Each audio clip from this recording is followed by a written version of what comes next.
My husband was in a car accident and had to be hospitalized. Seeing an elderly woman in the next bed with no one to care for her, I took the opportunity to help by buying her 3 meals a day. The grateful woman insisted on rewarding me, but what she placed in my hand was an old Confederate bill, and with a single sentence, she opened my eyes. Some will sigh, others will be outraged, and some will fall silent for a moment, seeing a reflection of their own lives in these words. That afternoon, just after 3, Emily was in her office, a stack of unfiled reports in her hand, when her phone began to ring insistently. It was an unknown number. Emily hesitated for a moment, but a knot of dread tightened in her stomach, and she answered. On the other end of the line, a man's voice spoke quickly and concisely, like someone used to delivering bad news. He introduced himself as emergency staff from Mercy General Hospital and got straight to the point. "Are you Emily? Your husband Mark has just been in an accident and is being brought to the ER. Please come as soon as you can." Emily couldn't remember if she said yes or okay. Only the moment she dropped the phone and the reports fell onto the desk with a thud as her mind went blank. That very morning, Mark had put on his shirt, tied his shoes, and told her he would be back soon for dinner. And now, in the blink of an eye, he was in the hospital. In the cab on the way, Emily trembled and prayed. She prayed he hadn't lost a limb, prayed that their home would remain intact. They had been married for 5 years, and although it hadn't all been a walk in the park, Emily believed that, at least for her, the word family still meant something. Upon arriving, she ran breathlessly to the trauma wing. She pushed open the door to the room and saw Mark in the bed by the window, his left leg encased in a thick cast and suspended from a frame. His face was pale. Emily felt a mixture of relief and sorrow and rushed to take his hand. "Mark, does it hurt a lot? How did this happen?" Mark looked at her, but not with the joy of seeing his wife, but with a scowl. His voice hit her like a bucket of ice water. "You're just getting here now? I've been here since noon." Emily froze for a second. She wanted to tell him she had come as soon as she got the call. She wanted to tell him about the traffic, ask what the doctor had said. She wanted to hug him and cry, but his attitude tied a knot in her throat. Still, she swallowed and said softly, "I came as soon as I could. What did the doctor say about your leg?" Mark frowned. "A fracture. What else? I'm admitted, that's what. Now go get me something to eat. I'm hungry." Emily bit her lip and nodded. "What do you feel like eating?" Mark waved his hand dismissively. "Whatever. Just hurry up." Emily turned to leave, her heart aching with grief and humiliation. As she passed the adjacent bed, she noticed an elderly woman lying there. Her hair was completely white, her face a roadmap of wrinkles, and one of her legs was also in a cast. She was trying to sit up, propping herself on her elbows, but couldn't manage. She held an empty plastic container, her gaze lost towards the door, a sad look like that of someone forgotten. Emily paused. "Ma'am, do you need some help?" The old woman turned and gave her a kind smile, her voice hoarse. No, don't worry, dear, I can manage. I was going to get some dinner, but this leg of mine won't cooperate." Emily looked at the cast on her leg and the empty bedside, with no one beside her. "And your family?" the old woman answered slowly. "I have a son who works out of town. I called him. He said he was on his way, but he hasn't arrived yet. I'm here alone." Just those 3 words, alone. Emily felt a pang in her heart. There are times when people don't need money, just a hot meal and someone to care. Without a second thought, she told her, "I'm going to the cafeteria to buy dinner for my husband. I'll get something for you too. What would you like?" The old woman's eyes lit up, as if she had just been rescued from a frozen river. "Really, dear? Well, some broth and a piece of bread would be nice. Something simple." Emily smiled. "Of course, just a moment." In the cafeteria, she bought Mark chicken broth and some steamed vegetables. For the old woman, she bought a light broth and a hard-boiled egg, thinking an older person needed some substance. It all cost just a few dollars, but what Emily placed on that tray was a gesture of sincere compassion. She set Mark's tray on the nightstand. "Here you go. Eat it while it's hot." Mark barely glanced at her, picked up the spoon, and started eating without a word of thanks. Emily approached the old woman and handed her the broth. "Eat up, ma'am. I brought you an egg as well." The old woman took it, her eyes red. "You're so kind, dear, I don't know what to say. Let me pay you." She fumbled in the pocket of her robe, but Emily stopped her. "Don't worry about it, it's nothing. Eat and get your strength back." The old woman shook her head vigorously. "I can't do that. I'm old, and I don't want to owe anyone anything." Emily sighed and said gently, "Well, we'll figure it out later. Eat before it gets cold." The following days, Emily devoted herself to both of them. Early in the morning, she would go to the hospital to buy breakfast for Mark and for the old woman as well. At night, the same. Sometimes, the old woman needed to use the restroom, and Emily would help her. Once, her legs trembled, and she almost fell. Emily, pale, held her tightly. "Ma'am, please call me. Don't go alone, it's dangerous." The old woman, her voice breaking, told her, "You're better than my own daughter." Meanwhile, Mark grew colder and colder, so cold that when Emily returned from helping the old woman, he would look at her like a stranger. One day, Emily bought him his old favorite dish, but he complained, "Always the same thing. I'm sick of it.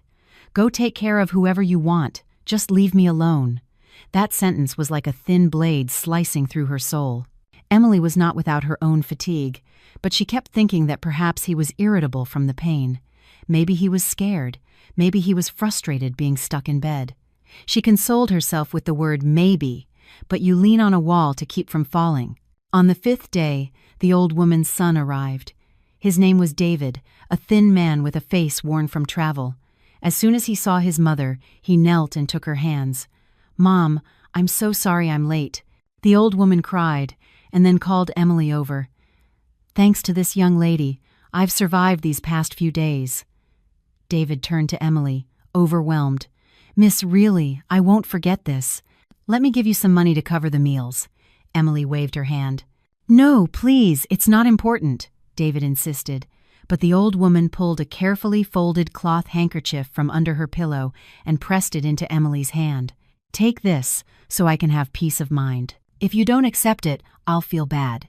Emily felt awkward, but thinking that older people value these gestures, she accepted, intending to return it in some other way later. But when she opened it, her heart sank.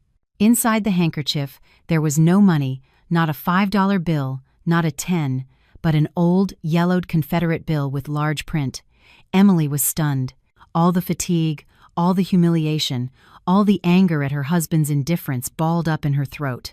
She felt her eyes burn, and a cruel thought crossed her mind. Is this what I get for my kindness? She took the bill and walked over to the old woman's bed. Her voice trembled, but anger sharpened it. "Ma'am, what is the meaning of this? I've taken care of you for days, and you give me this. What do you take me for?" The old woman looked up, her old eyes wide with confusion, like a child unfairly scolded. She reached out her hand, flustered. "Dear, don't be angry. Let me explain." But just then, from the other bed, Mark let out a comment as cold as salt in a wound. "See? That's what you get for sticking your nose where it doesn't belong. You brought this on yourself." Emily spun around to look at her husband. In that instant, it wasn't just the worthless bill that hurt, but the person lying there, the person she called her husband, who could watch her suffer and say something so callous. The old woman sighed deeply.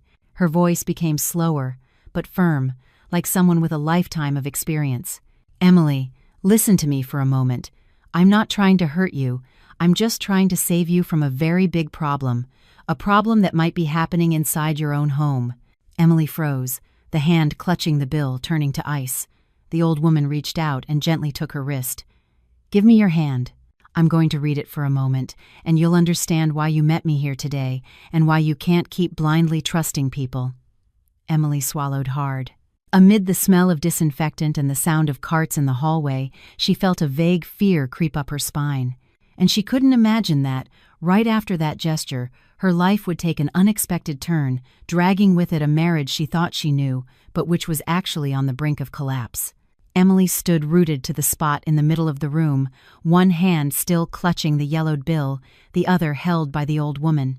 She felt ashamed for raising her voice and, at the same time, bitter over Mark's words, which still echoed in her ears. She wanted to pull away, to leave so everything would stop hurting, But the old woman's voice was strangely serene, the serenity of someone who has weathered many storms and knows what is truly fearsome. The old woman gently pulled Emily's hand, turned it palm up, and traced its lines with her index finger. Her hand was dry, but warm. The worthless bill had broken her heart, Mark's attitude had shattered her inside, and the loneliness in the old woman's eyes kept her from pushing her away. She stood still, feeling her own ragged breath. The old woman closed her eyes for a long moment, saying nothing. The only sounds in the room were the whirring of the ceiling fan, the rattle of a medicine cart in the hallway, and Mark swiping his finger across his phone screen, as if what was happening to Emily had nothing to do with him. It was precisely that indifference that sent a chill up Emily's spine, from her feet to her neck. The old woman opened her eyes and looked directly at her. Her gaze wasn't meant to frighten, but to show compassion. She said slowly, "Emily, you are not seriously ill. You are just exhausted. But what is truly exhausting you isn't running back and forth buying food. What is consuming you is inside your own home." Emily flinched and blurted out, "What do you mean?" The old woman didn't answer right away.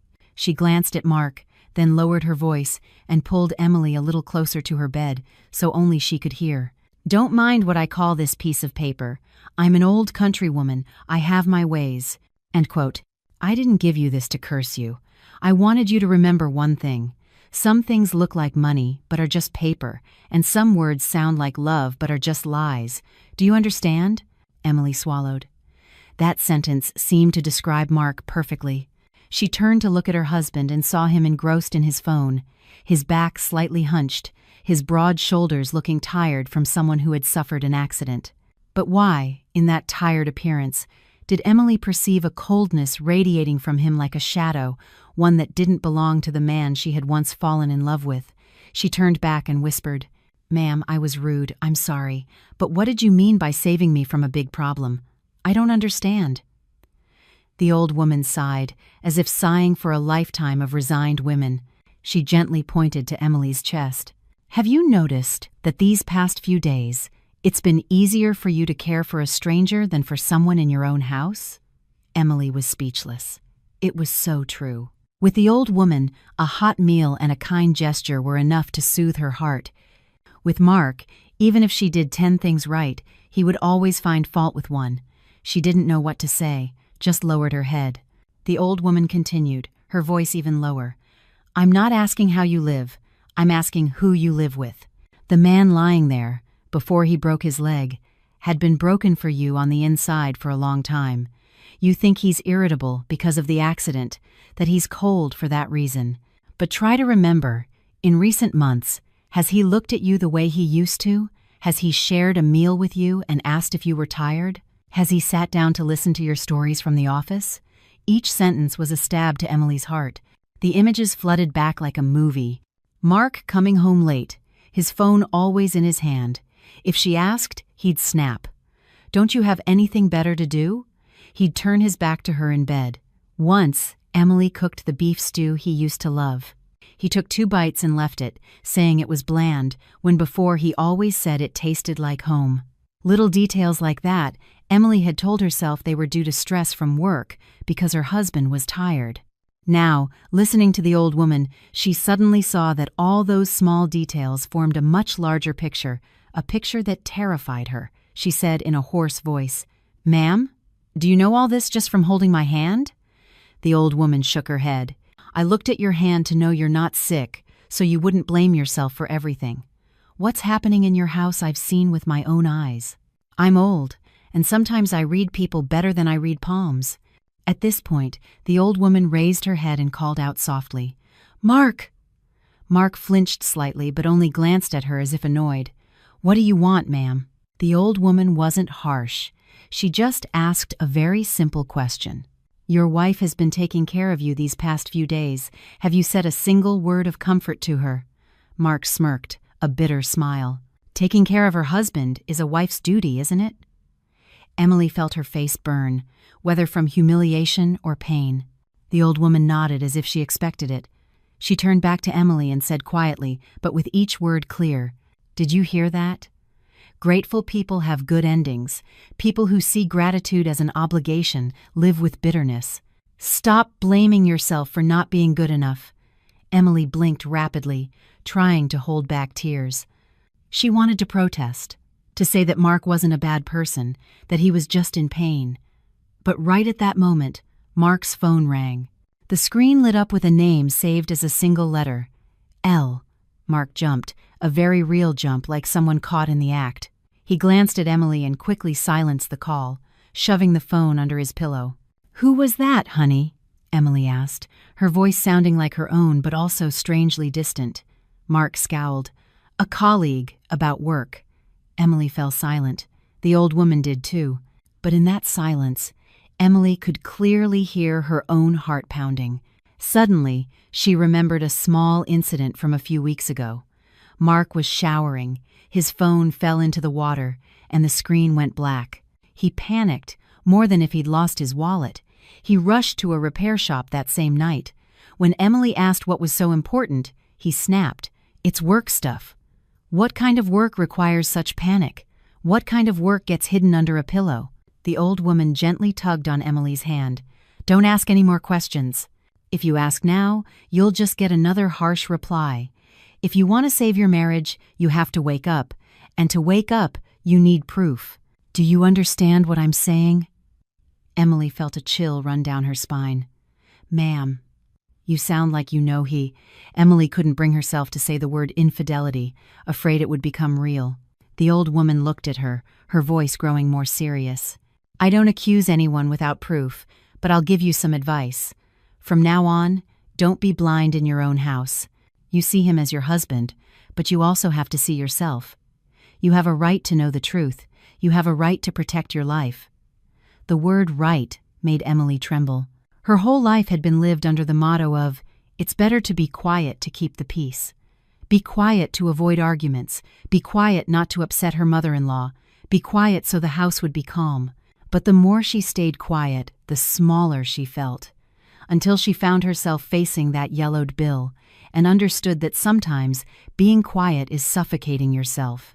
She asked, her voice lower, like someone walking through fog, "But what should I do now, ma'am?"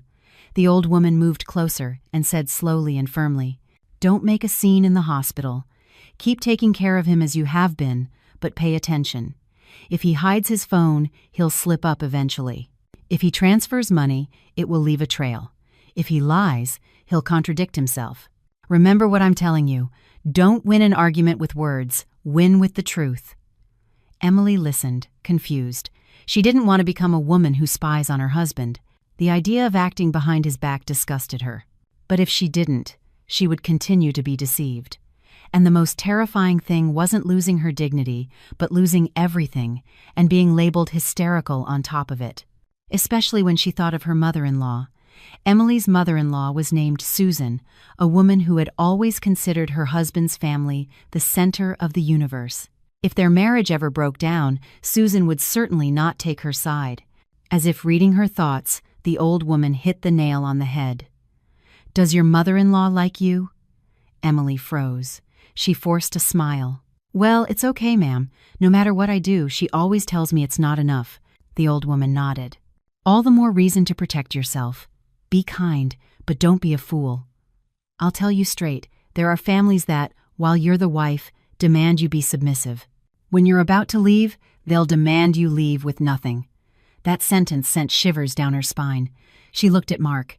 He was typing a message, the corners of his lips curling into a strange smile, not the smile he gave her. The old woman's words echoed in her ears. Some words sound like love, but are just lies. She turned and took the old woman's hand, this time without anger. "Ma'am, I spoke without thinking earlier. I apologize. And thank you." The old woman smiled kindly, patting the back of Emily's hand. "Don't thank me. Just remember that being good is a blessing. But being good without knowing how to protect yourself is a tragedy. Think of that piece of paper as a reminder to wake up." Emily looked at the yellowed bill in her hand and suddenly felt calmer. It was no longer a humiliation. It was like a slap in the face to wake her up. Just then, David walked in. He saw Emily by his mother's bed, her expression different. He felt embarrassed. "Emily, you were upset earlier and I was worried. My mother is old, she has her country ways. She didn't know how to explain herself well." Emily shook her head. "It's not her fault," I overreacted. David glanced at Mark and then at Emily, as if he wanted to say something but held back. In the end, he just said quietly, "If you need anything, let me know. I owe you one." Emily nodded, but inside she felt an immense bitterness. A stranger spoke to her of gratitude, while her own husband considered it an obligation. That night, Emily stayed at the hospital. Mark fell asleep quickly but kept his phone clutched in his hand, as if guarding it. Emily, lying on the cot, turned her back to him, her eyes wide open, staring at the ceiling. The old woman's words replayed in her head. "Win with the truth." She didn't want to believe it, but she didn't dare to remain blind either. She told herself that, starting tomorrow, she would start looking closer, not to destroy her home, but to save the person she was. If Mark still loved her, she would find a way to win him back. If his heart had already changed, she wouldn't let them throw her out on the street with nothing. And in that long, stuffy night, for the first time in many years of marriage, Emily understood a painful truth. You don't always save a marriage by enduring. Sometimes, enduring only gives the other person time to plan their betrayal. That night, Emily barely slept. The folding cot against the wall creaked with every move, while Mark, his back to her, maintained that painfully familiar posture. Before, whenever she coughed or shifted, he would turn to ask if she was okay. Now, a cold void lay between them, though they were barely an arm's length apart. Emily stared at the hospital's dull white ceiling, the old woman's words echoing in her mind. "Don't argue with words, win with the truth." She felt as if someone had handed her a small flashlight in the middle of the night. The light wasn't enough to see the whole path, but at least it showed her where she was standing. Early in the morning, Emily got up before anyone else. Mark was still asleep, his phone by the pillow, screen down. As she washed her face in the hallway restroom, she caught her reflection in the mirror and was startled. In just a few days, her eyes had become sunken, her cheekbones sharper. She remembered her mother's words. "The saddest thing for a woman is to wither because of someone else." At the time, she had laughed, thinking her mother was being dramatic. Now she realized she wasn't wrong. She bought breakfast as usual, a light broth for Mark, and a broth with an egg for the old woman. When she entered, Mark had just woken up. He glanced at the tray without interest and picked up his phone again. Emily no longer asked how he was feeling as she used to. She simply set the tray down and said a single sentence, "Eat it while it's hot." Her voice was so calm, it surprised even herself. Mark looked up, frowning. "Is something wrong with you today?" Emily shook her head. "No, just tired." Mark let out a small huff and said no more. He went back to his screen. Emily noticed he was typing very quickly, his fingers gliding nimbly, and a fleeting smile touched his lips. That smile was not for the wife in front of him. The old woman looked at Emily with a mix of pity and concern. When Mark turned away, she asked in a low voice, "Did you listen to my advice?" Emily nodded slightly. "Yes, I'm learning to see." The old woman didn't ask for more, just sighed. She ate her broth slowly, spoonful by spoonful, as if chewing on time. It was only when her son David came to visit that she called Emily over. "Emily, dear, go home this afternoon and get some things. Being at the hospital all day is exhausting." Emily understood she was giving her space to think. She agreed, though her heart was in turmoil. Going home meant facing her mother-in-law. Just the thought of it made her chest feel heavy. Around 10 o'clock, Susan, her mother-in-law, appeared. She wore a dark floral blouse, her hair in a high bun. Her voice boomed in the room as soon as she entered. "My goodness, how is it that at this hour you're only giving him broth? What kind of daughter-in-law are you?" Before Emily could answer, Mark intervened. "I've already eaten, Mom. Emily brought it for me." Susan shot Emily a glare, saying nothing more, but that look was enough to make Emily feel insignificant. She sat on the bed, stroking Mark's leg, her tone softening completely. "Son, why didn't you call me sooner? I should have been the one to take care of you. What does a young daughter-in-law like her know?" Emily felt her ears burn, but she remembered the old woman's words and held back. Before, she would have tried to explain, to make excuses. Now, she remained silent. Her silence seemed to annoy Susan even more. She turned to Emily. "And what are you doing just standing there? Don't you see the house is being neglected? With your husband in the hospital, you still have time to worry about strangers." Emily knew she was referring to the old woman. She answered quietly, maintaining her respect. "The lady is in the same room. She has no one to care for her. I'm just helping her a little." Susan let out a bitter laugh. "In this day and age, nobody helps for nothing. Be careful they don't take advantage of you." That sentence stung Emily. Who was taking advantage and who was grateful, she knew better than anyone, but she said nothing, just lowered her head. Susan turned her attention back to Mark, asking him all sorts of questions. Mark answered with little interest, his eyes glued to his phone. Seeing this, Susan got angry. "What are you doing with that phone all day in the hospital? Give it to me. I'll keep it for you." Mark flinched and said hurriedly, "No, Mom. I have some things to sort out."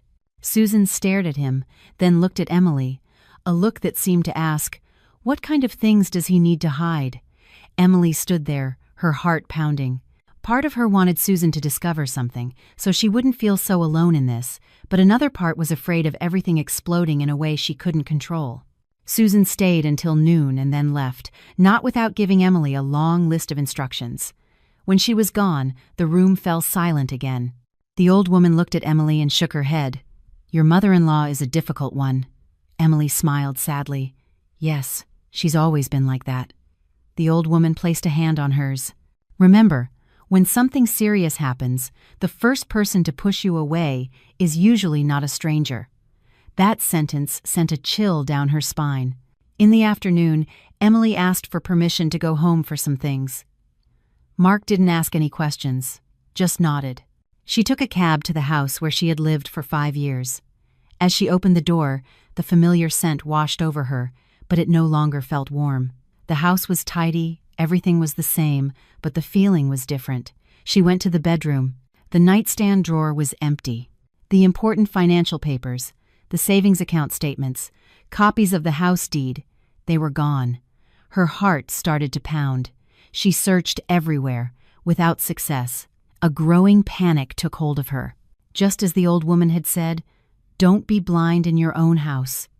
She sank onto the bed, her hands trembling. If Mark had secretly moved the papers, it meant he had already planned his exit. The thought of it made her throat tighten.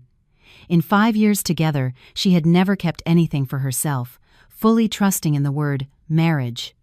She picked up her phone and called Mark. The phone rang and rang until it went to voicemail. She called again. No answer. On the third try, Mark picked up, his voice annoyed. "What is it? I'm busy." Emily took a deep breath. "The papers for the house. Where did you put them?" There was a few seconds of silence on the other end. Then Mark said, "I have them for convenience. Don't worry about it." "Convenience for whom?" Emily asked, her voice unable to hide its tremor. Mark snapped, "Why are you asking so many questions? If you trust me, then let me handle it." The phrase "trust me" now sounded like a sick joke. Emily hung up, tears welling in her eyes. Not for the papers, but for the blatant contempt he no longer bothered to hide. She sat there for a long time. Finally, she stood up. She only packed a few changes of clothes and her toiletries. She didn't touch anything she once considered part of her home. Before leaving, she looked at the house one last time, wondering silently, if I hadn't woken up, what would my end have been? When she returned to the hospital, it was already getting dark. The old woman, upon seeing her, immediately asked, "How did it go, dear?" Emily shook her head, her voice a hoarse whisper. "I see it now, ma'am." The old woman didn't ask for more details, just nodded as if she already knew. She had Emily sit down and told her quietly, "Remember, from now on, every step you take, you must think of yourself first. Not out of selfishness, but to save yourself." That night, Mark slept soundly. The phone was on the nightstand, no longer clutched in his hand. Emily, lying on the cot, stared at that phone for a long time. Her heart was beating so hard she could hear it in her ears. She knew that just by reaching out her arm, she could grasp the truth she both feared and needed. She sat up, tiptoeing over. Her hand touched the cold phone. She looked at Mark. He was fast asleep, his mouth slightly open. In that moment, she saw a completely different Mark. He was no longer her husband, but a stranger hiding something. She unlocked the screen. It lit up. And in that instant, she knew that from that second on, her marriage would never be the same, even if she wanted to go back. Emily stood motionless by the nightstand, holding Mark's phone, her heart pounding so fiercely she was afraid it would wake the entire room. The screen's light cast a cold, blue glow on her face. She took a deep breath, telling herself she would just take a quick look, just to know where she stood in this marriage, not to torture herself. But the moment her fingers touched the screen, she knew there are truths that, once seen, can never be unseen. The password wasn't their wedding anniversary, nor was it Emily's birthday. She tried a series of familiar numbers from her memory of Mark, then paused. Suddenly, the letter L she had seen on the screen that morning came to mind. With trembling hands, she entered Mark's birth date, combined with an odd number. The screen unlocked. Emily was petrified. Not because she had guessed correctly, but because she understood that this man no longer used memories of their marriage to protect his private world. The messaging app appeared before her eyes. At the top, a single character name stood out. L. She tapped on it. Every line of text that appeared was like a slow stab. Sweet messages asking how he was, words of longing, quick selfies in a restroom mirror, promises to meet as soon as the cast came off. Emily read without being able to cry. It felt as if she had run out of tears in advance. One message made her cover her mouth to stifle a sob. "Just hang in there a little longer, babe. She trusts me completely. When this is all over, I'll take care of you. She trusts me completely." Those 4 words struck directly at her pride. It turned out that the trust she had maintained for 5 years was, in Mark's eyes, just an advantage. She kept scrolling. She saw clear and concise money transfers. They weren't huge amounts that would raise suspicion, but they were regular enough to show the relationship was no fling. That money, Emily recognized, came from their joint account. She remembered every time she had hesitated to buy a new blouse, every time she had thought twice about a small indulgence, thinking about saving for an emergency. And all the while, Mark was using it to fund another world, another person. She turned off the screen and placed the phone back where it was. She felt completely drained of strength. She returned to her cot and sat down, hugging her knees. In that moment, she didn't think about what to do next. She thought of only one thing: how stupid she had been to apologize for Mark's coldness, to blame herself for not being good enough to keep her husband. Mark shifted slightly. Emily held her breath, but he just turned over and continued to sleep. In the darkness, she looked at that familiar face and suddenly it seemed like a stranger's. This man, whom she once considered her rock, was now the source of her fear. The next morning, Emily got up very early. This time, it wasn't out of habit to care for anyone, but because she couldn't stand another second in that atmosphere of lies. She went out into the hallway and sat on a cold bench, watching the sunrise. She felt a great emptiness inside, but strangely, she was very clear-headed. The panic from the day before was gone, replaced by a quiet resolve. The old woman, being pushed in a wheelchair by David to get some sun, saw Emily. A single glance was enough for her to understand. "You know now, don't you?" she asked, unsurprised. Emily nodded, a lump in her throat. "Yes, I know." The old woman sighed and took her hand. "Poor child, but it's better to know sooner rather than later." "Have you cried yet?" Emily shook her head. "The tears won't come anymore," the old woman told her. "Don't worry. At times like these, women should save their tears for other things. Now listen to me carefully. Don't make a scene. Don't expose him now. The calmer you are, the more you stand to gain." Emily looked at her, her eyes filled with confusion. "But I can't take it anymore." The old woman nodded. "I know, but hold on a little longer to protect yourself. You still have a house, rights, your honor. Don't let him turn you into a woman who not only loses her husband, but also carries the blame. Even the parroted round." Those words were like bricks paving a path for Emily to stand firm. She understood that the old woman spoke not just from experience, but from a lifetime of observing the consequences of badly handled breakups. Susan arrived at the hospital around noon, carrying a pot of soup. Her voice, as always, was shrill. "Mark, I made this for you. Young daughters-in-law know nothing about food that gives you strength." Emily stood up and greeted Susan politely. Susan looked her up and down and huffed. "Are you back from the house already?"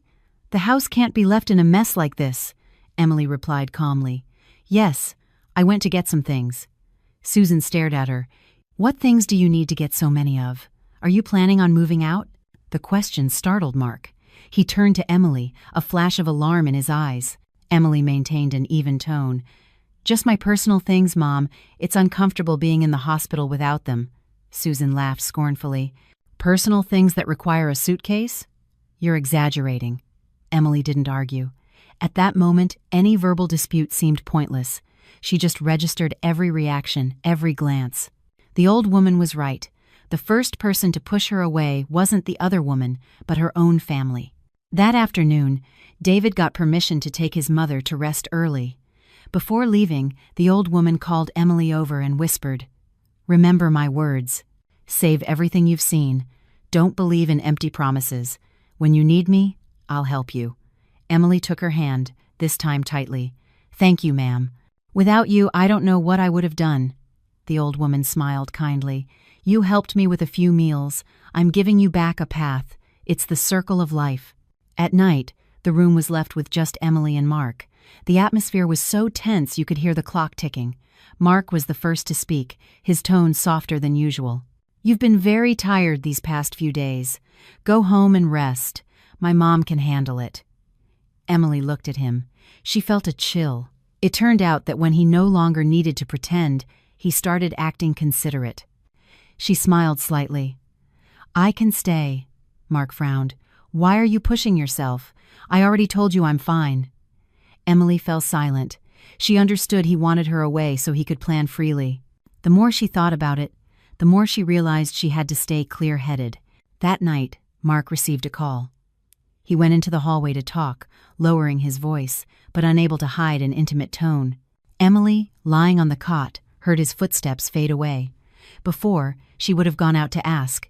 Not anymore. She opened her own phone and started noting down everything she knew, everything she had seen.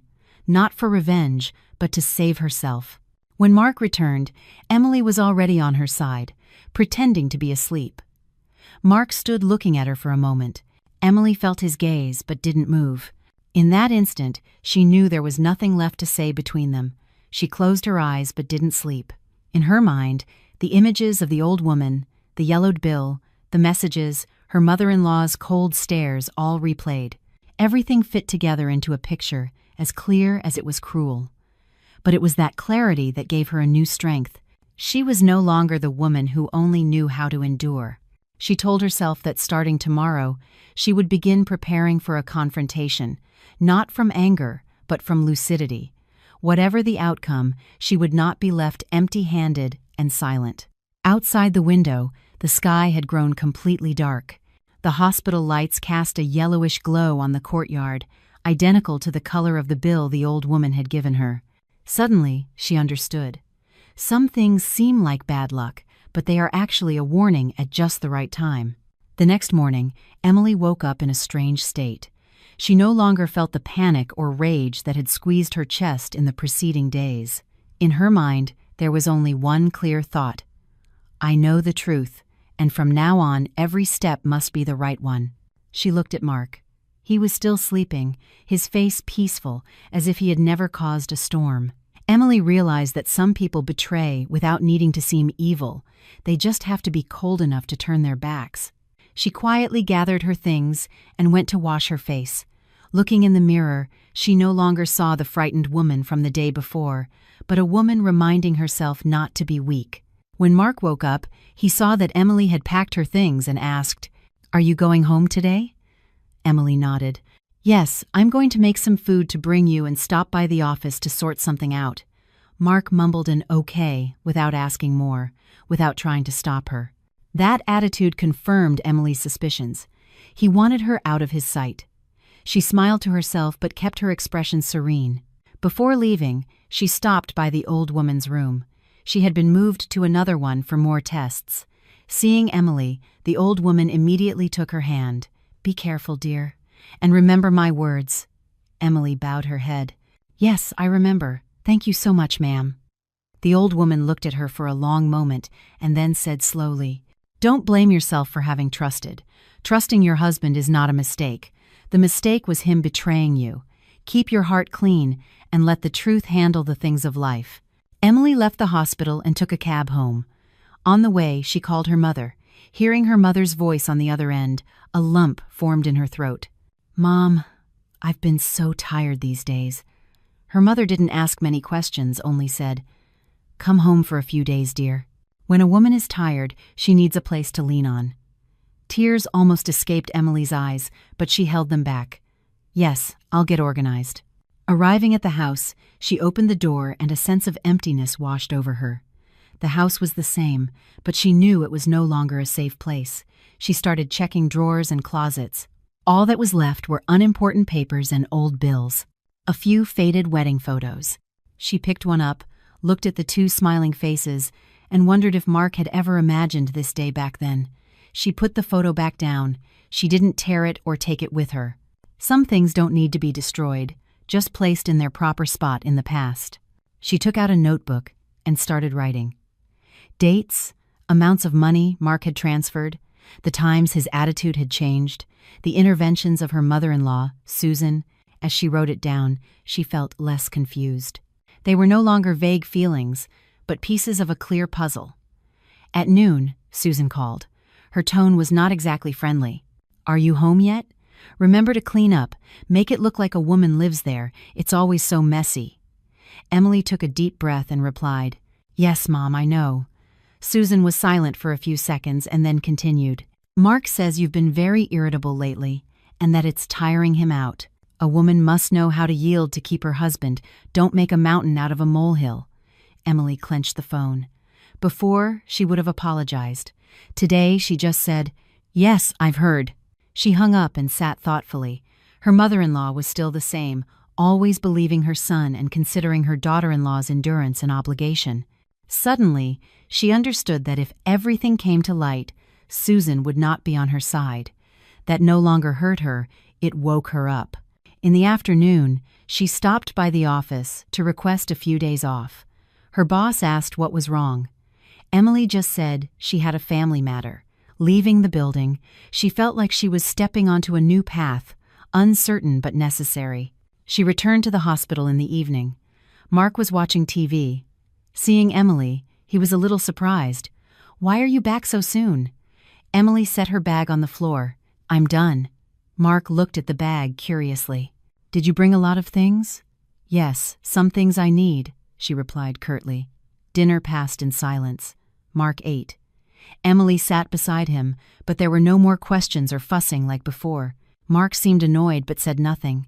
The silence between them was like a thick pane of glass. They could see each other, but they couldn't touch. Later, Susan returned to the hospital. She brought a bag of fruit, but her gaze was inquisitive. "Daughter-in-law, you've been very strange these days.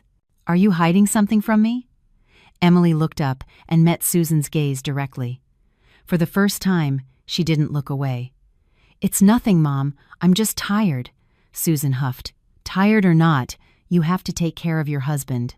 When a woman marries, she must know how to sacrifice." Emily nodded, but thought to herself that sacrifice did not mean closing her eyes. Susan stayed for a while and then left. Mark walked her to the door and whispered something. Emily didn't hear it, nor did she want to. When Mark returned, he looked at her, his tone softer than usual. "Don't worry, my mother. If there's something wrong, we can talk about it calmly." Emily smiled bitterly. "Okay." Mark frowned as if he didn't like her attitude, but he turned away. That night, Emily didn't sleep. She opened her phone and reviewed the photos and notes she had saved. She felt a deep sadness, but there was no longer despair. She thought of her mother, the old woman, the person she herself had been years ago. She wondered what would have happened if she had continued to stay silent. The next morning, she decided to call a lawyer friend. Just for information, without giving names. Listening to him analyze her rights, the joint property, she understood even more that the old woman was right. Without preparation, she would lose everything. After hanging up, her heart felt heavy, but also more resolved. She no longer dreamed of Mark coming back. What she needed now was not an apology, but a dignified exit for herself. She looked at Mark, who was sleeping.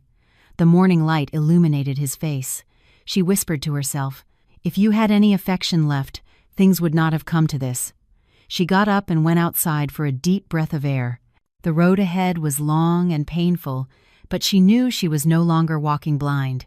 And from that moment on, she began to prepare for the day she would have to face not only Mark, but his entire family and herself.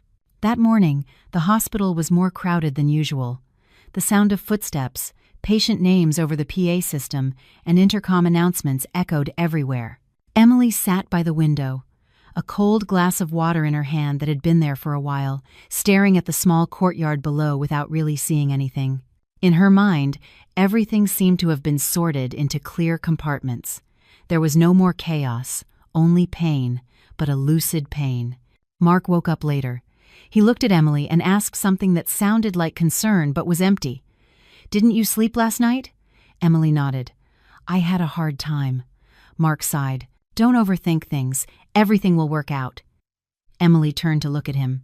This time she watched him closely. The lines at the corners of his eyes, his posture slightly leaning toward the wall, the way he avoided her gaze. Suddenly, she saw that this man was no longer her partner, but someone on the defensive. And when someone becomes defensive with their own wife, the marriage is broken at its core. She didn't reply. She got up to buy breakfast.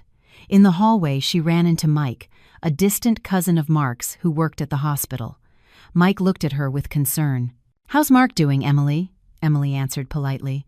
"He's doing better, Mike." Mike nodded and then said in a low voice, "If anything is wrong, talk it out between you two. Don't worry, Aunt Susan." Emily smiled to hide her feelings. Again, "Don't worry, Aunt Susan." It was always Susan, the family's honor, the feelings of others. She suddenly understood that, in their eyes, she had never been the one who needed protecting.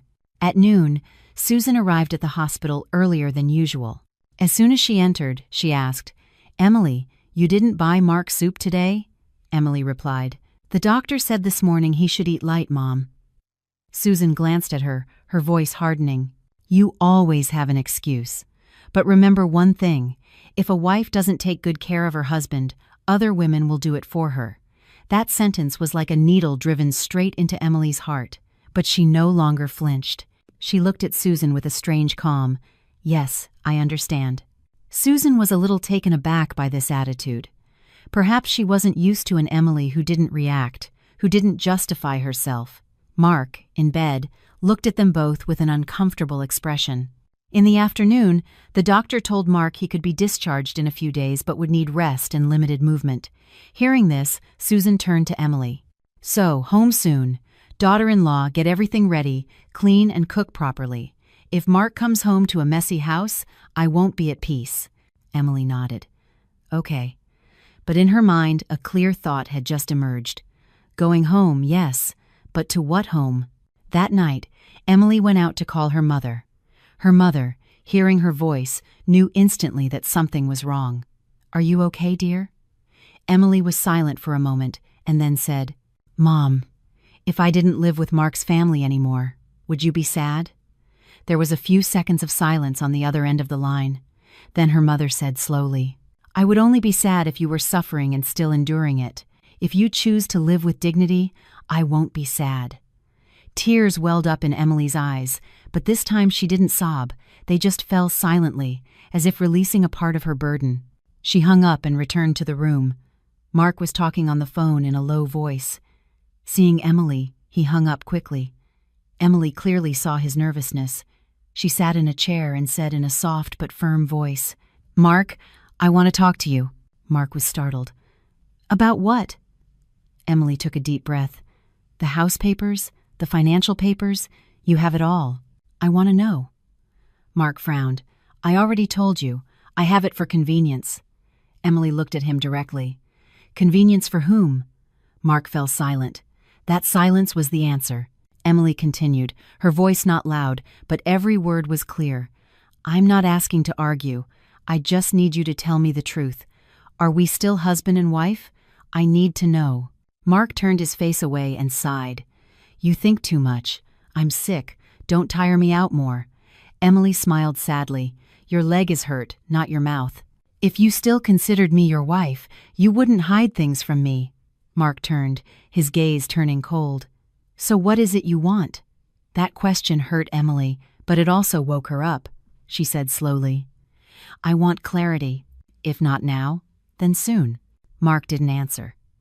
He turned to the wall, ending the conversation as always, with evasion. That night, Emily packed her things more neatly, not to leave immediately, but to mentally prepare for a calculated exit. She remembered the old woman's words. Don't make a scene, but don't be blind either. The next morning, David stopped by to visit. He looked at Emily, hesitant. Are you okay? Emily smiled slightly. Yes, I'm okay. David sighed. If anything happens, think of yourself first. Don't let them look down on you. Emily nodded. She knew David understood more than he was saying. At noon, the old woman was transferred to rehabilitation. Before leaving, she held Emily's hand tightly. Remember my words. When you need me, call. Emily bowed her head. Yes, I remember. Watching the old woman's figure disappear down the hall, Emily felt a void in her heart, but also more resolve. The old woman had come into her life by chance, but it was enough to wake her from a long dream. That afternoon, Emily called her lawyer friend and made an appointment. She didn't tell him all the details, just asked what she needed to know. Every answer from her friend was like a hammer striking the truth. If she didn't prepare, she would be the one to lose out. When she returned to the room, Mark was asleep. She watched him for a while. She no longer felt love, nor resentment, just a deep, silent sadness. She understood that some marriages don't end with a big fight, but with a prolonged silence until one of them no longer wants to talk. She turned and left. The hallway was long and brightly lit. She walked slowly, but each step was firm. Though the future was full of difficulties, she knew she was no longer the woman who only knew how to wait. The real confrontation had not yet come, but Emily was ready, not to hold on, but to preserve the dignified life she deserved. On the morning of the 7th day, the hospital was quieter than usual. Sunlight streamed through the hallway windows, painting long stripes of light on the cold floor. Emily woke up very early, not from a nurse's call, but because her heart could no longer rest. Life's most important decisions are not usually made in the midst of noise, but in quiet mornings like this. Mark was still asleep, his face turned to the side, his breathing even. Emily watched him for a long time, not to rekindle old feelings, but to wonder how long she had walked beside him, feeling completely alone. Suddenly, she understood that what exhausts a person isn't betrayal, but being taken for granted. Silently, she went out to buy 2 sandwiches and 2 cartons of milk. When she returned, Susan was already in the room, arranging Mark's sheets with a gesture that was both familiar and controlling. Seeing Emily, she said immediately, "Where have you been so early? Your husband is lying here, and you're not by his side." Emily placed the food on the table, her voice calm. "I went to buy breakfast for Mark." Susan huffed. "Buying is fine, but a wife should know when to be by her husband's side. Sick men are very vulnerable." That sentence, in another time, would have hurt Emily, made her feel guilty. Now she just felt tired. She replied, "Okay." Mark woke up and, sensing the tension, said, "Mom, sit down and rest. I'll eat anything." Susan turned to her son, her tone softening completely. "Eat, son. Let me feed you." Emily stepped aside, neither intervening nor retreating. She realized that in this room she was like a guest who had overstayed her welcome. But unlike before, she no longer felt sorry for herself. She just saw things clearly. After breakfast, Susan took Emily into the hallway. She spoke bluntly. "Emily, I'm telling you seriously. With Mark being so sick, don't make a scene. A family is meant to be protected, not to see who wins." Emily looked at her mother-in-law, for the first time not avoiding her gaze.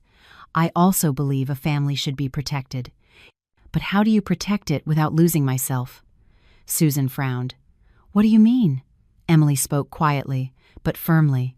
"I don't want to argue. I just want to live with clarity. I won't fight for what isn't mine, but I can't pretend I don't see what is." Susan was silent for a few seconds and then said, My dear, a woman is defined by her ability to endure. If you give in a little, the house will be at peace." Emily shook her head, very slightly. "I've been giving in for 5 years, Mom." The sentence, though not loud or harsh, left Susan speechless. She looked at Emily as if for the first time she saw that her daughter-in-law was no longer someone who only knew how to say yes. That afternoon, the doctor allowed Mark to take a few small steps. Emily helped him. Mark held onto her arm, not tightly, but enough for Emily to feel his dependence. He whispered, "Don't confront my mother. She's old." Emily replied, "I know." Mark hesitated. "I'm tired too. Give me time." Emily looked at him directly. "I've given you a lot of time." Mark said no more. He turned his face away, as always. But Emily no longer expected an answer. At night, David called. His voice was serious. "Are you okay?" Emily replied. "Yes, better than I thought." David was silent for a moment and then said, "If you need a temporary place to stay, I can help." Emily knew David was saying it like a brother, nothing more. She thanked him. "Thank you. I'll see how I manage." She hung up and sat by the window, watching the hospital lights turn on. She thought of her mother, of her youth, of her simple dream of having a peaceful family. No one gets married preparing for a separation, but that doesn't mean you have to stay at any cost. The next day, the old woman passed by the room in her wheelchair. Seeing Emily, she gestured for her to come closer. Emily rushed over and took her hand. The old woman smiled kindly. "You've lost weight." Emily smiled. "It must be from being in the hospital." The old woman looked at her, her eyes seeming to see right through her. "No, it's because your heart is heavy." Emily lowered her head. The old woman continued, "You've started walking. Don't stop halfway," Emily asked quietly.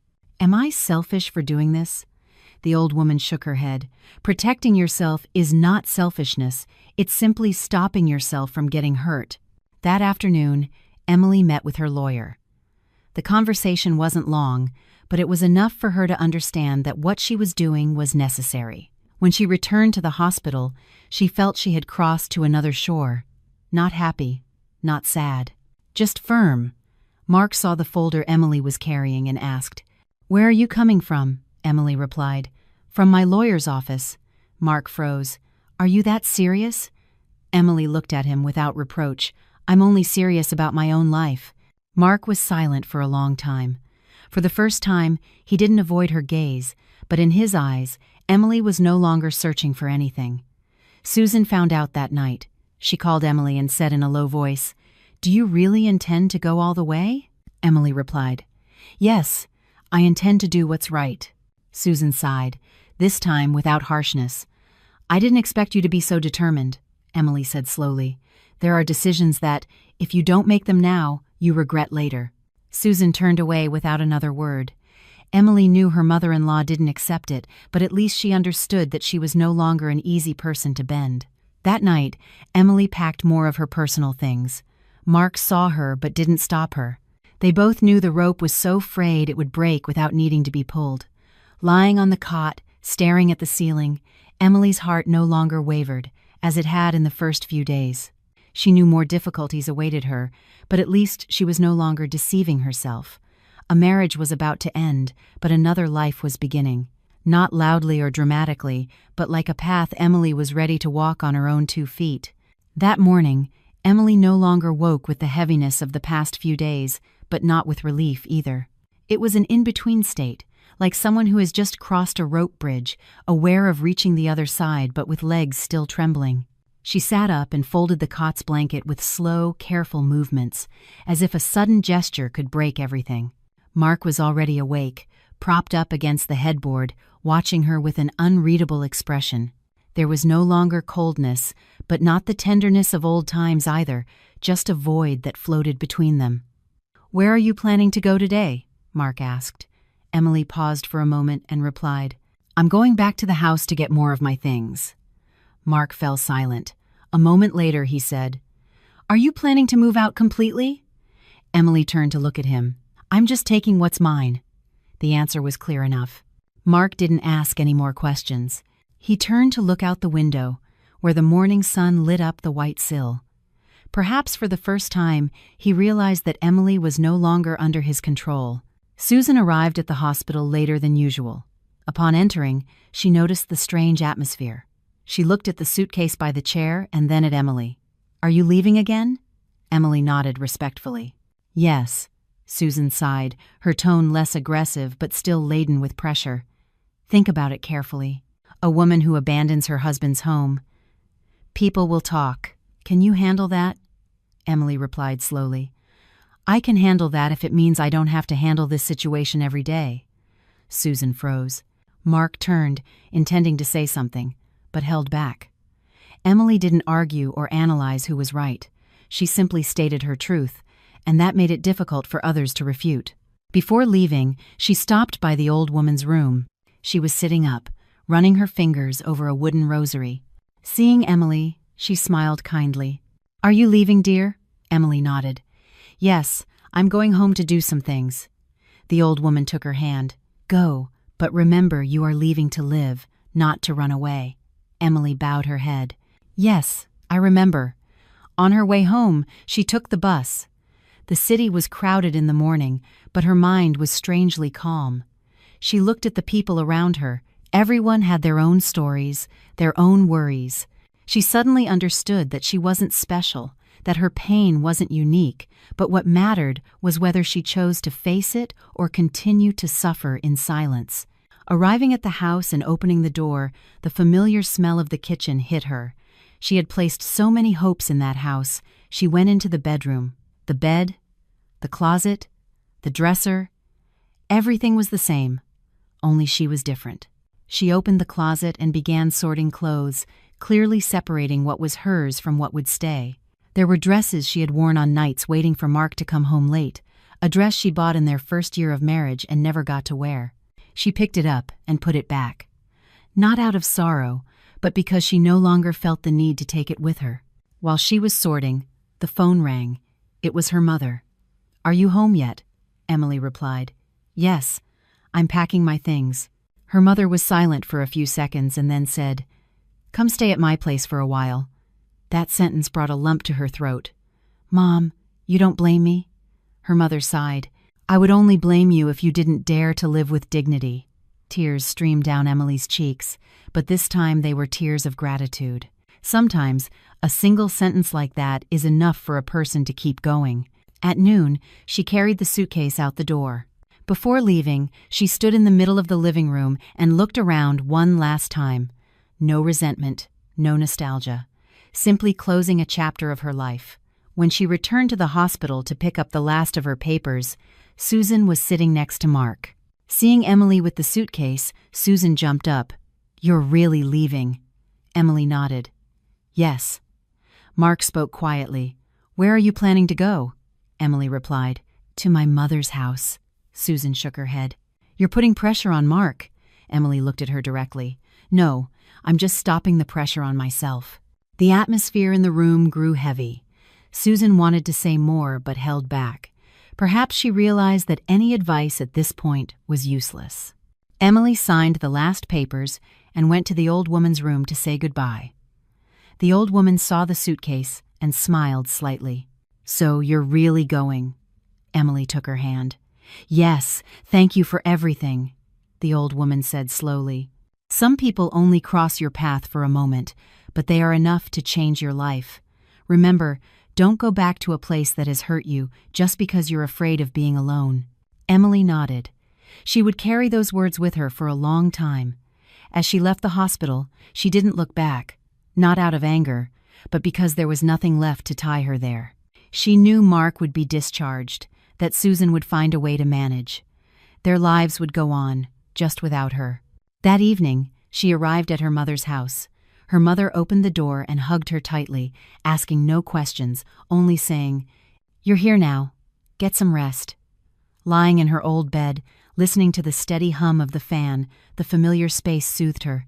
Though she didn't know what the future held, at least that night she would sleep feeling safe. At the hospital, Mark looked at the empty chair beside his bed. For the first time, he felt that the room was bigger, but also colder. He picked up the phone, intending to call Emily, but put it back down. He suddenly understood that some people, once they leave, don't come back with a simple phone call. Susan, sitting beside her son, sighed. She didn't say it, but inside, she was also starting to worry. Not for Emily, but for Mark, for her own family. And Emily, in her small room with her mother, closed her eyes. A chapter of her life had ended. She didn't know how to write the next one, but she was sure of one thing. This time, she would be holding the pen. The first night at her mother's house, Emily slept deeply, without nightmares, without waking up with a start. In the morning, light filtered through the old window, illuminating a wall faded by time. The smell of hot oatmeal from the kitchen reached her, an aroma so familiar it made her lie still for a few seconds. It had been a long time since she had woken up with that feeling. No rush, no suspicion, no need to guess who she might upset that day. Her mother placed a bowl on the table and looked at her. "Eat and rest. There will be time for everything else later." Emily nodded. She picked up the spoon, but a lump formed in her throat before she could take a bite. Her mother saw it but didn't ask, just sat down beside her. A moment later, she said very quietly, "Some marriages don't break because you did something wrong, but because the other person is no longer walking in the same direction." Emily lowered her head. That sentence was like untying a knot that had been tight inside her for a long time. At noon, David stopped by to visit. He brought some fruit, set it on the table, and spoke casually. "I came to see if you were doing okay." Emily smiled. "Yes, I'm okay now." David observed her more closely and said, "Okay, as in, you've made a decision." Emily didn't deny it. "Yes." David sighed. "I'm not going to advise you to go back, but there are some legal matters I think you should sort out soon." Emily nodded. "I'm on it," David continued, his voice steady. "Mark is not an easy person when it comes to his own interests. Be careful." Emily understood. In reality, since she left the hospital, she had no more illusions. Mark's silence wasn't remorse, it was calculation. That afternoon, Emily's phone rang. It was Susan. She stared at the screen for a long time before answering. "Yes, hello." Susan's voice was heavy. "You've really left?" Emily replied. "Yes." Susan was silent for a moment and then said, "Mark is very sad. He doesn't say anything, just stays quiet." Emily felt a slight pang but remained calm. "I hope he gets better soon." Susan lowered her voice. "Could you come visit him? After all, you're husband and wife." Emily closed her eyes and opened them again. "Mom, I need some time." Susan said no more, just sighed. The call ended in a tense silence. Emily put the phone down. Her hand was trembling slightly, but not her heart. That night, Mark called. She saw his name on the screen and, this time, answered more quickly. "You called?" Mark's voice was hoarse.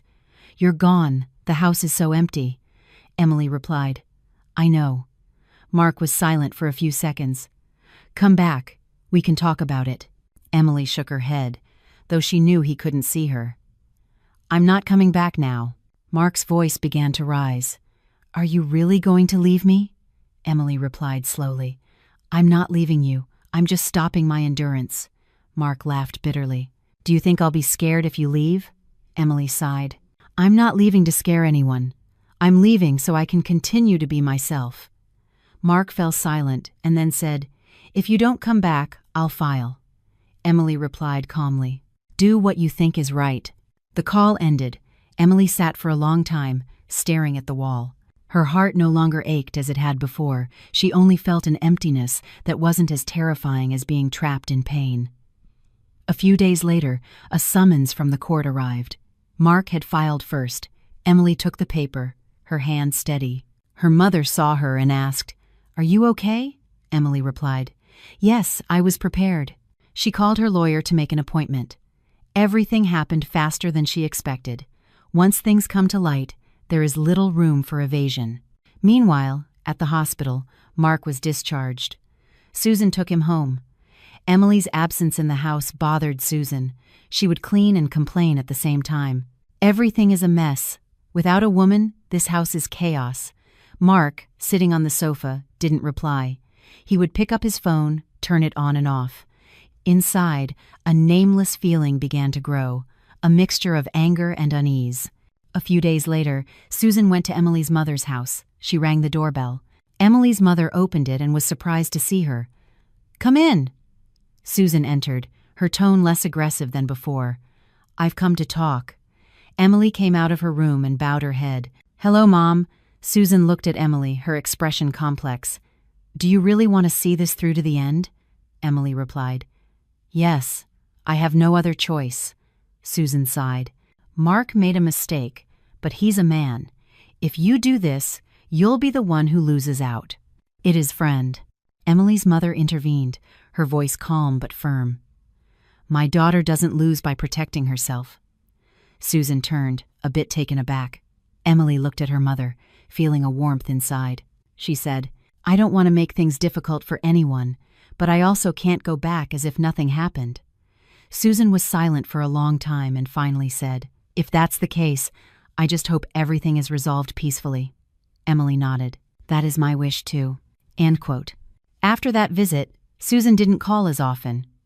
Mark would send messages from time to time, sometimes with reproaches, sometimes with sweetness.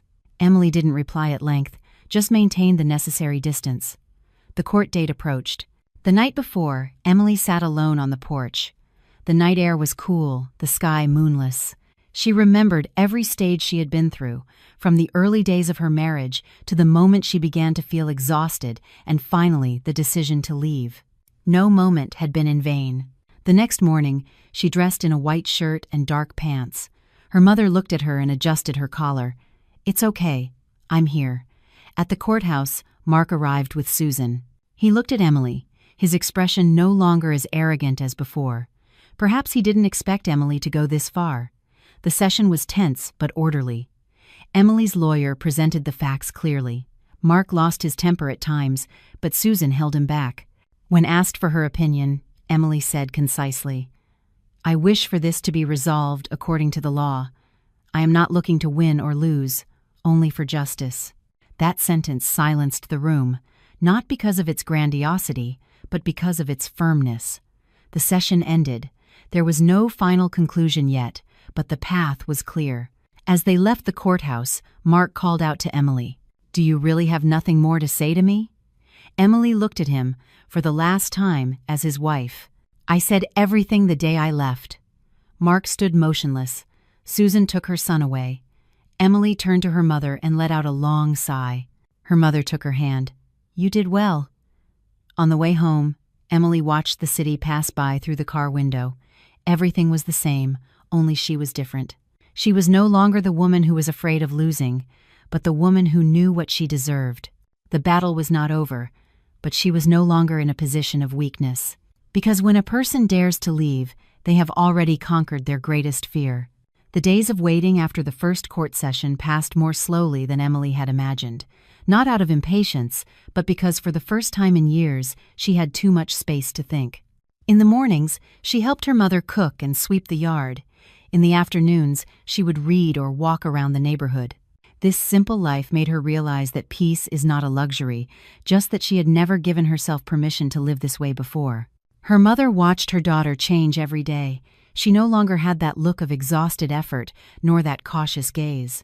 One evening, while they were having tea, her mother said slowly, "You've changed." Emily smiled. "Yes, I've noticed too," her mother asked. "Do you have any regrets?" Emily thought for a moment and replied, "I'm sad sometimes, but I don't regret it." Her mother nodded. She knew the decision had not been easy, but it was necessary. Meanwhile, Mark was beginning to feel the consequences of the emptiness. The house no longer had the sound of Emily's footsteps in the morning, nor a hot dinner waiting for him when he came home late. Susan tried to fill her place, but the more she did, the more frustrated she became. She wasn't used to taking care of everything. In her moments of fatigue, she would blame her son. "This is all your fault. You had a good wife, and you didn't know how to appreciate her." Mark listened without arguing, but inside, an uncomfortable feeling was growing, not because he missed Emily, but because he missed the comfort he was used to. One afternoon, Mark went to Emily's mother's house. He stood at the door, hesitating for a long time before daring to ring the bell. Emily opened it and was surprised to see him. He was thinner, his face gaunt. "Can I come in and talk for a moment?" Mark asked. Emily looked at him, then at her mother. Her mother said, "Come in. If there's something to say it clearly." Mark sat across from Emily, embarrassed. "I didn't think things would go this far," Emily replied calmly. "I did, and for a long time." Mark lowered his head. "I know I was wrong, but we can start over." Emily looked at the man before her, her heart no longer fluttering. "Do you want to start over because you miss me, or because it's inconvenient to live without me?" Mark fell silent. That silence, once again, was the answer for Emily. Susan, who had been listening from outside, couldn't hold back and came in. "Emily, you should think about the family too. Going to court is an embarrassment for everyone," Emily said quietly. "Mom, I never wanted this to be a scandal, but if I don't see it through, I would despise myself." "In Wednesdays," Susan insisted, but Emily's mother spoke first. "Susan, my daughter has done nothing wrong. She has only chosen to live with dignity." Susan froze, perhaps not used to being spoken to so frankly. Mark stood up, his voice low. "Let's go, Mom." Before leaving, he turned to look at Emily. "If you ever need anything, Emily shook her head. "I don't need anything anymore." The door closed. Emily stood still for a moment and then went back inside. She felt no satisfaction, nor much sadness. Just a final confirmation. A few days later, her lawyer informed her that Mark's side was proposing a settlement. They agreed to divide the assets as stipulated by law, but asked that Emily sign quickly to save face. Hearing this, Emily didn't respond immediately. She needed time to think, not because she was hesitant, but to make sure she didn't overlook anything. She met the old woman one afternoon. She was out of the hospital and staying with some acquaintances nearby. Seeing Emily, she smiled kindly. "You're thinner, but your eyes are brighter." Emily sat beside her and told her everything. The old woman listened and said slowly, "Some people are more afraid of losing their reputation than their morals. Don't accept a bad deal just to end things peacefully." Emily nodded. Her words always hit the mark. That night, she called her lawyer and clearly stated her conditions. She didn't ask for more, but she wouldn't accept injustice either. Everything had to be transparent. On the day of the official settlement meeting, Mark arrived early, accompanied by Susan. Emily entered, looking serene. As she sat across from him, Mark looked at her for a long time, as if searching for an image from the past. But Emily neither looked away nor softened. The lawyer presented the agreement. Mark accepted, but Susan did not. She said bluntly, "A daughter-in-law who goes to such extremes, no one will want to marry her after this." Emily looked at Susan, her voice calm. "Mom, if a marriage requires me to endure in silence to be accepted, I'd rather not have one." The room fell silent. Mark lowered his head, for the first time not defending his mother. Perhaps he understood that everything had gone too far. The settlement ended in an orderly fashion. As she signed, Emily put down the pen. Her hand did not tremble. A chapter of her life closed with a clean signature, without tears. As they left the room, Mark called out to Emily, "I'm sorry." Emily looked at him kindly. "I accept your apology, but an apology is not enough to come back." Mark nodded and left. Susan followed without a word. That night, Emily had dinner with her mother. The meal was simple, but it tasted better than any other. Her mother asked, "Is it all over now?" Emily replied, "Almost." Her mother smiled. "That's good." End quote. That night, Emily sat thinking for a long time, not about Mark, but about her future, her job, her home, her relationships. She knew the road ahead would not be easy, but at least it was a path she had chosen for herself.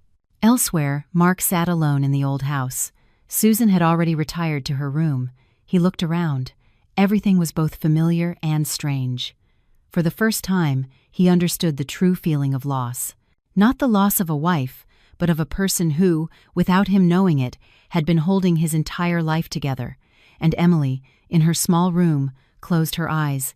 There was no more fear, no more waiting, just a very clear feeling. From now on, every step she took would be for herself. After the settlement, things didn't end immediately, as one might think. Life doesn't close with a signature. It opens with the many small actions that follow. Emily faced the next few days with a completely different mindset. There was no more tension or waiting, no more asking what if. She began to live each day slowly but consciously. In the morning, she would get up early to help her mother with the cooking. Her mother no longer asked about Mark's family. They understood each other in a comfortable silence. One day, as Emily was washing dishes, her mother said suddenly, "You're thin, yes, but you stand up straighter than before." Emily smiled. "Maybe because I don't bow my head as much anymore." Her mother nodded without another word. She knew her daughter had walked a long road, a road not everyone has the courage to complete. Emily went back to work. On the first day, many looked at her with curiosity. News traveled faster than she thought. Some asked tactfully, others directly. Emily didn't avoid the topic, but she didn't give details either. She only said one thing: "I've decided to start over." A simple but sufficient sentence. Those who understood, understood. And for those who didn't, she felt no need to explain. At noon, David invited her to lunch. They sat at a familiar restaurant. David looked at her for a while and said, "You've changed a lot," Emily replied. "I've just realized that I was living too exhaustedly before," David said slowly. "Not everyone is clear-headed enough to stop in time." Emily looked at her glass of water, her voice serious. "If I hadn't stopped, I would have lost myself." David said no more. He knew there are lessons that only the protagonists truly understand. On the other hand, Mark was also living his post-breakup days in his own way. He had gone back to work, but his spirits were not the same. The job was the same, the colleagues too, but at the end of the day, there was no one waiting for him with dinner, no message asking if he'd be late. Susan, at first, blamed Emily, but gradually her frustration turned to her son. One night, she told him bluntly, "If you were so smart, you would have taken care of your wife. Now you know what it's like to miss something." Mark remained silent. He didn't argue or defend himself. Inside, a void was growing that no one could fill. Not because he missed Emily romantically, but because he realized that one person had been silently holding up his entire life. One day, Mark picked up his phone and reread old messages. They were all short questions from Emily. "Have you eaten yet? Coming home late? Take care." He used to be annoyed by them. Now, reading them, he felt his eyes well up, but he understood that some things, once lost, cannot be fixed. As for Emily, her lawyer informed her that the process was nearly complete, with only a few final papers left. Hearing this, she let out a slight sigh.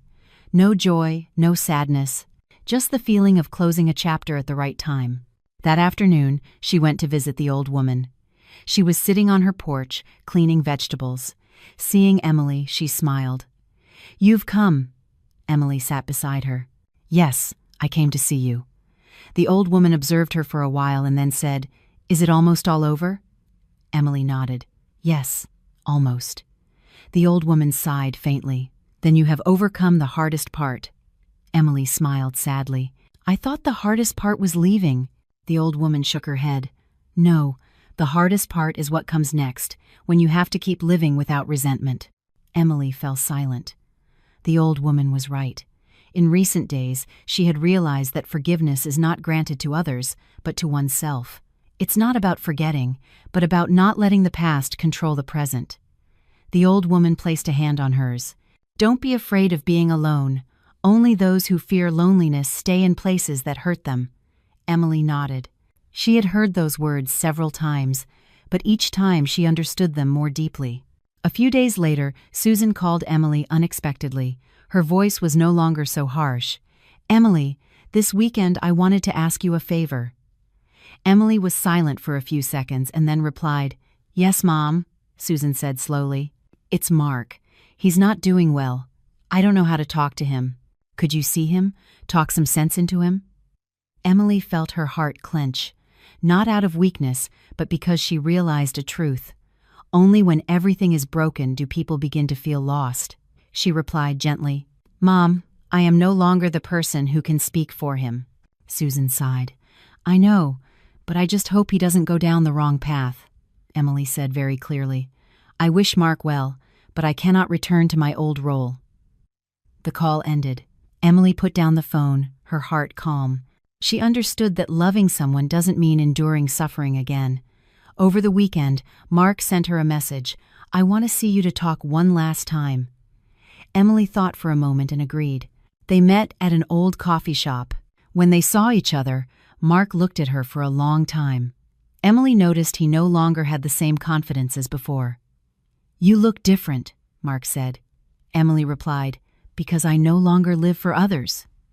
Mark smiled sadly. "I didn't expect you to be so determined." Emily looked at him, her voice serene. "I gave myself too many chances to endure." Mark lowered his head. "I was wrong, but I've also lost a lot." Emily replied, "Losing is inevitable, but you lost because of your own choice." Mark fell silent. He understood that this time Emily was not speaking from anger, but from lucidity, and that left him no escape. The meeting ended quickly. No pleading, no arguments, just a polite farewell. Leaving the coffee shop, Emily felt much lighter, not because she had won, but because she had no more ties. That night, she went back home and sat with her mother to watch television. Her mother asked, "Are you sad?" Emily shook her head. "I just feel like I've done the right thing." Her mother smiled and placed a hand on her shoulder. Outside, the sky was darkening. Emily knew the road ahead was still long, but she was no longer afraid. Because she had learned to stand on her own, without needing anyone to hold her up or give her permission, life after a breakup is not a sad ending, it's a new chapter, and Emily this time was entering the new chapter with her own awakened consciousness. The rainy season began with persistent drizzles. Every morning, Emily would wake to the sound of rain tapping on the roof, a sound not jarring, but enough to make one pause. Emily's life, once all the paperwork was nearly finalized, settled into a new rhythm, not exactly light, but much clearer. She moved into a small rental apartment near her office. It wasn't large, just big enough for a bed, a desk, and a small kitchen. On moving day, her mother came to see the place, arranging each plate and glass. She didn't say much, only advised her to take care living alone and to come home if she needed anything. Emily nodded. She knew this apartment was not a temporary refuge, but the place where she would learn to live again from scratch. The first few days alone, she was still not used to it. At night, the silence was so deep she could hear the clock ticking. Sometimes, eating alone, she would remember the dinners before. Even if they weren't happy, at least she had someone across from her. A sense of emptiness would subtly creep in, but Emily didn't avoid it. She learned to live with it, like learning to accept a healed scar. Her work life stabilized. She requested a transfer to a new department, with more pressure, but which gave her a sense of control. At noon, she ate with a few female colleagues. Some were curious, others empathetic, but Emily didn't let these conversations drag her into the past. For her, the present was more important than gossip. One afternoon, leaving work, she ran into Susan at the office entrance. She was standing there, looking much more tired than before. Seeing Emily, she hesitated a little, and then said, "I want to talk to you." Emily was hesitant but nodded. They sat in a small nearby coffee shop. Susan was silent for a long time and then sighed. "Mark has been doing very badly lately. Problems at work, and he's changed too." Emily listened without surprise. She replied softly, "I see." Susan looked at Emily, her voice no longer sharp. "I used to think that if you endured, the house would be at peace, but now I realize that sometimes enduring too much means losing everything." Emily remained silent. It was the first time Susan had spoken like this. It wasn't an apology, but it was an acknowledgement. Susan continued, "I don't expect you to come back. I just want you to know that sometimes I was wrong too." Emily bowed her head. "Thank you for saying that." The meeting ended quickly. No resentment, no reconciliation, just a necessary turning point for each of them to reflect. Shortly after, Emily received the official notification from the court. All proceedings were finalized. She held the document in her hand, reading every line. Her heart beat slowly but steadily. She was no longer anyone's wife, nor did she have any legal ties. A very strange feeling washed over her, a mix of lightness and sadness, but without pain. That night, she had dinner at her mother's house. Her mother looked at the paper, sighed, and said, "Well, a chapter closed." Emily nodded. "Yes." Her mother served her a piece of fish and said in a low voice, In life, everyone gets lost sometimes. The important thing is to know how to find your way back to yourself. Emily smiled. If she had heard those words before, she would have only half understood them. Now it was different. One weekend, she went to visit the old woman. She was weaker, but her eyes still shone. Seeing Emily, she smiled kindly. "You've come." Emily sat down and took her hand. "Yes, I came to see you," the old woman asked slowly. "Is it all over now?" Emily replied. "Yes, it's over." The old woman nodded. "Then you have managed to protect yourself." A lump formed in Emily's throat. The old woman looked at her for a long time and then said, "Do you remember? The day I gave you that bill, you were very angry." Emily smiled slightly. "Yes, I remember." The old woman smiled kindly. "Some things seem like bad luck, but they are actually a blessing. If it weren't for that day, how long would you have kept enduring?" Emily lowered her head. It was true. If it hadn't been for those confrontations, for those direct words, perhaps she would still be deceiving herself in an empty marriage. On her way home, she walked for a long time. The city lights came on. Traffic was heavy. She blended into the crowd, no longer feeling lost. She realized she didn't need to prove anything to anyone. Waking up each morning without a weight on her heart was enough. Elsewhere, Mark was also living difficult days. He had moved out on his own. His work performance worsened, and the relationships he once maintained through Emily grew cold. Sometimes, sitting alone, he would remember the image of Emily in the kitchen, the way she always had everything ready. Only then did he understand that there are losses that cannot be compensated for with an apology. But Emily was no longer there to see it or console him. Everyone must pay the price for their choices. That night, Emily sat in her small apartment, the window open to the breeze. She made herself a cup of hot tea and began to read. No arguments, no sighs, just herself and a life that was slowly falling back into place. She knew that happiness doesn't come immediately after a breakup, but that it appears little by little, in quiet mornings, in tension-free meals, in the feeling of being herself. Outside, the rain had stopped. Emily smiled slightly. The hardest part of the journey was over. What lay ahead was not paradise, but it was a path bright enough to keep moving forward without looking back. On the last morning of the rainy season, Emily woke up earlier than usual. A pale sun filtered through the curtains, drawing a thin golden line on the floor. The small apartment was as quiet as ever, but Emily felt something different inside. It was no longer an effort to get used to it, nor a struggle to endure, but a serenity that had taken root. She made tea and leaned against the window. The alley below was beginning to fill with the sound of motorcycles and the voices of people heading to work. Life went on, stopping for no one. Suddenly, she realized that for a long time she had lived as if her life had to revolve around someone else. Only now, stopping and looking back, did she understand that no one can live for you, nor is anyone responsible for your happiness but yourself. She got dressed for work. Before leaving, she took one last look around. Not out of nostalgia, but to remember that this was the place where she had learned to live alone, without panic, without pleading, without losing her own worth. At the office, she was assigned a new project. The workload was heavier, the pressure too, but Emily was not afraid. She worked with focus and clarity, not distracted by external matters. A colleague told her, half joking, half serious, "You've changed a lot lately. You seem much stronger." Emily smiled. "Maybe because I'm no longer trying to please everyone." She said it naturally, without bitterness or defiance, simply the truth. At noon, she went to visit her mother. She was in the yard, cleaning vegetables. Seeing Emily, she smiled. "Have you eaten yet?" Emily replied. "Yes, I have. I just came to see you for a bit." They sat together. Her mother observed her for a long time and then said, "You look like you did before you got married." Emily was a little surprised. "How so, Mom?" Her mother smiled kindly. "In your eyes, you used to look life straight on. Later, you got used to lowering your head." Emily's eyes welled up.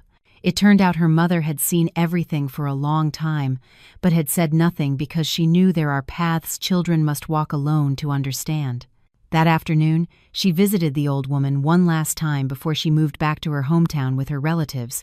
She was lying in bed, thinner, but her eyes lit up when she saw Emily.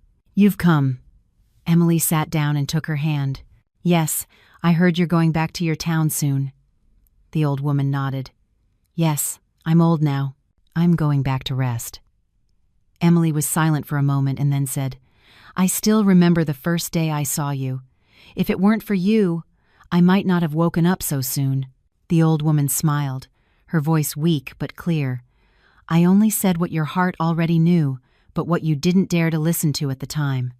Emily lowered her head. The old woman continued, "Remember this well. Not everyone who treats you badly is evil. Some people are just lessons. Once the lesson is learned, you must let go." Emily nodded. She would carry those words with her for the rest of her life. Before she left, the old woman squeezed her hand tightly. "Live with dignity, and don't let one mistake make you afraid for the rest of your life." Emily replied in a low voice, "Yes, I promise." Leaving the hospital, she stood at the entrance for a long time. That place had witnessed a great turning point in her life. From a woman who endured to the point of forgetting herself, she had learned to stand tall, even if it meant paying a price. Thinking about it, she no longer felt resentment for anyone. Not for Mark, not for Susan, not even for herself. Everything had served its purpose. Elsewhere, Mark was also packing his things to move. The old house was now too big for him alone. Susan looked at her son and sighed. "Try to live properly and don't make people suffer anymore." Mark nodded without a word. He understood that some advice comes too late, but must still be heard. In his heart, Emily had become a wound that didn't bleed, but ached. A wound that reminded him that not everything familiar can be taken for granted, and that not everyone by your side will stay forever. That night, Emily sat alone in her room and opened an old notebook. She wrote the final lines of a closed chapter. There were days when it seemed she had lost everything, but in reality, those were the days she found herself. When she finished, she closed the notebook and put it in a drawer. She no longer needed to open it again. The phone vibrated. It was a message from Mark, short and concise. "I wish you peace." Emily looked at the message for a long time and then replied, "I wish you to live with honesty too." Just that, no more, no less. Outside, the city lit up. Emily turned off the light and lay down. There were no more sighs, no more confused thoughts, just a very clear feeling. Tomorrow she would wake up, go to work, and continue living, just like anyone else. But with the difference that she would no longer trade her peace for something that didn't deserve it. Life doesn't promise to compensate those who suffer, but it always gives a chance to those who dare to awaken. And Emily, after everything, had understood something as simple as it was painful. Loving is not sacrificing until you are exhausted, but living together with honesty. When that disappears, leaving is not a failure, it is a way of saving yourself. Emily smiled slightly in the darkness. A chapter of her life had closed, without noise, without drama. The future might still consist of ordinary days, but they would be days where she was her own master, and that was enough. If you have followed Emily to these final lines, perhaps somewhere in her story you have found a part of your own. Perhaps it was the times you endured too much, the nights you wondered where you went wrong, or the moments when, faced with the decision to leave, your heart trembled. This story is not a defense of separation, but a reminder of a fundamental truth. To love does not mean to lose oneself. A family is only a peaceful refuge when there is respect, understanding, and fairness within it. When a relationship forces you to be silent to exist, to bow your head, to be accepted, stopping is not selfishness, it is saving yourself. In life, learn to listen to your intuition, to preserve your self-esteem, to prepare to be independent, both mentally and materially, so that whether you stay or leave, you are never in a position of weakness. If this story has moved you, subscribe to the channel, give it a like, and share it to spread more real, human, and insightful stories like this. Perhaps a story heard at the right time will help someone find the courage to live honestly with themselves.